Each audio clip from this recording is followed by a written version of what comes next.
সকলোকে নমস্কাৰ জনালোঁ। মোৰ অন্য এটি ভিডিঅ'লৈ আপোনালোকক পুনৰবাৰ স্বাগতম জনাইছোঁ। আজি সন্তান গল্পটিৰ দ্বিতীয় অংশ লৈ আহিছোঁ। হৃদয়ত কোমল অনুভূতি আহে।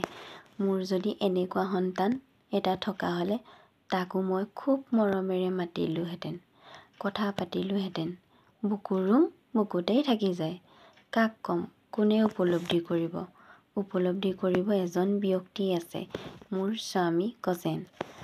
তেওঁৰো দেউতাক হোৱাৰ প্ৰবল ইচ্ছা প্ৰকাশ কৰে। মোৰ লগৰবোৰে যেতিয়া সিহঁতৰ সন্তানবোৰলৈ দোকানৰ পৰা কিবা লৈ যায় বা শিক্ষা দীক্ষা আদি বিভিন্ন বিষয় আলোচনা কৰে, শুনি মোৰ বুকুখন বিষাই যায়।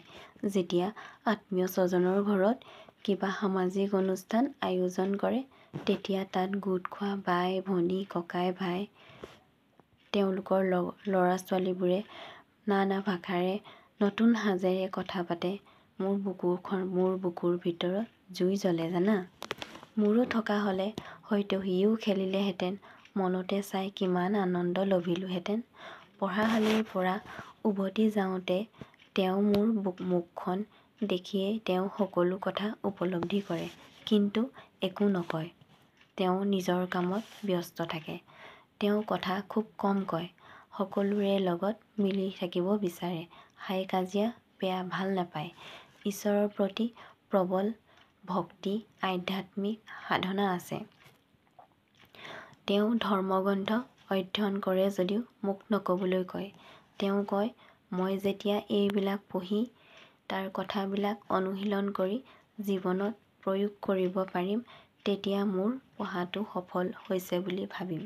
সমাজৰ বহুত মানুহ গীতা ভাগৱত ব্যাখ্যা দিয়া শুনা ব্যক্তি বহুত হ'ল, কিন্তু প্ৰয়োগত খুব কম দেখা যায়।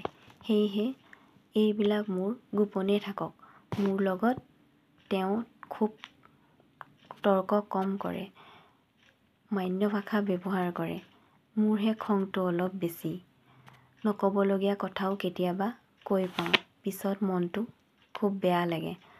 তেওঁ মনত সংসাৰ যুঁজত জয়ী হ'বৰ কাৰণে যিকেইটা গুণ আছে, ধৈৰ্য, সহনশীলতা, সহিষ্ণুতা, মানৱীয়তা, জীৱৰ প্ৰতি দয়া, মৰম এই গুণবিলাক বিৰাজমান।